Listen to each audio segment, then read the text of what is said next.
Mr. Swaminathan Eisenhower, Mr. Murli Shankar, Sriram, Dr. Swaminathan, ladies and gentlemen, it's an absolute privilege and honor for me to be here with all of you today.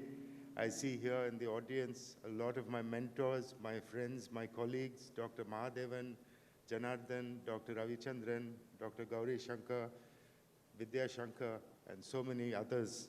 It's a real honor and privilege to be here today. Over the last 4 decades, NIQR has contributed tremendously to the growth of the quality culture in the country. Through their several knowledge-enabling events, and I think Mr. Murli had spoken about the capability development initiatives of MSMEs, nurturing talent, celebrating excellence as with their award functions, and societal engagement. NIQR has built quality leadership, innovation, and reliability amongst individuals and corporates across the country, thus making Indian manufacturing globally competitive. The theme, I think many people have referred to it, is so very apt in today's circumstance: resilience and agility in the new era. We live in a VUCA world, volatile, uncertain, complex, and ambiguous. I think this was a term coined by the US military, I think, in the 60s or something, but it became more popular, I think, over the last decade or so. And in 2016 or 17, during one of ACMA's conferences, VUCA was spoken about quite actively, and at that time they were talking about the transition to electric vehicles and the transition in technologies and disruption in supply chains and so on. And I don't know, somehow it just seems a lot more appropriate today than it did 10 years ago.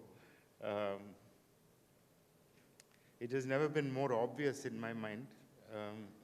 The kind of uncertainty and unpredictability that's being caused due to the changing rules of the game, whether it's tariffs or trade or technology, is just mind-boggling. And organizations have to really be a lot more agile in order to be able to survive this kind of tsunami that we are all facing.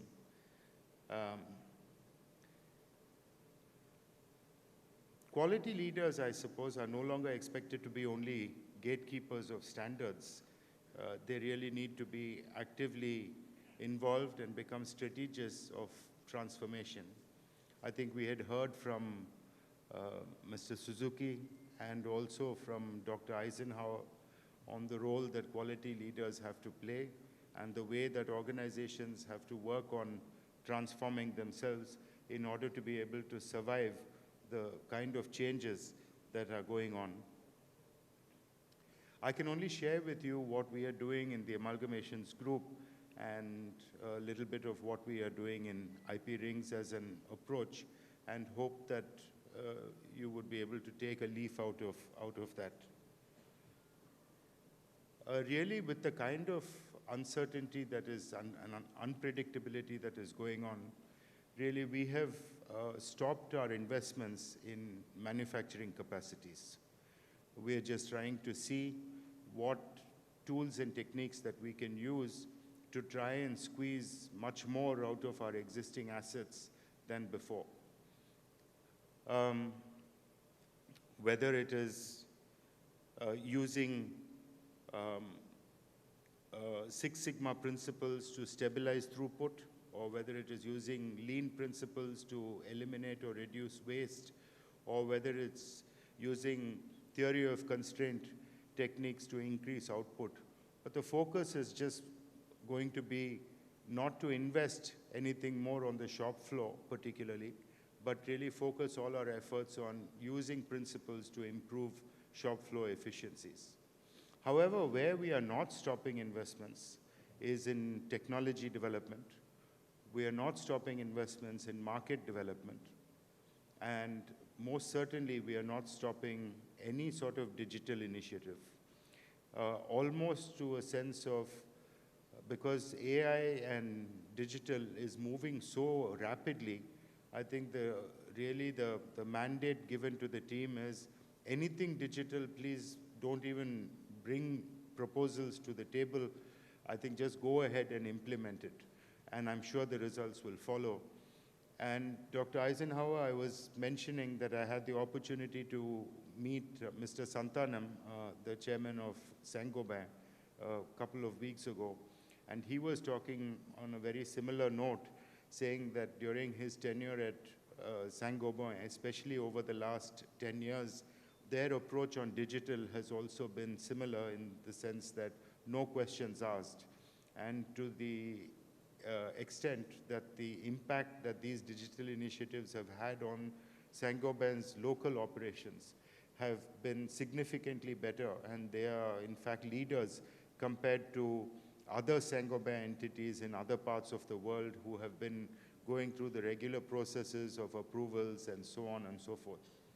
So technology, I think, and digital technology has to be embraced, and that's the message that we are giving our teams. And there have been a lot of implementations in various areas, and we are beginning to see results, of course, at a very basic level in terms of visualization and availability of data on a much faster way than what it used to be. But more importantly, I think we are beginning to see real results in terms of inventories, supply chain optimization, and predictive maintenance. So I think we firmly believe that investing at this time in technology, investing in market development, and investing in digital is what is going to make our organizations more resilient and more agile to face the kind of uncertainties that all of us are currently being exposed to.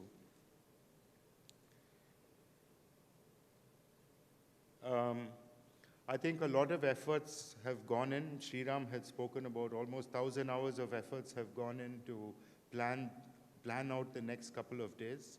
And I really urge all the delegates to listen to these new ideas, interact and network with your colleagues, and try and see how these ideas and thoughts can be implemented within your organization and perhaps even some other tips for your communities as well. I would like to thank the organizers, the presenters, and the delegates for their efforts, and really wish the event great success. So, thank you all.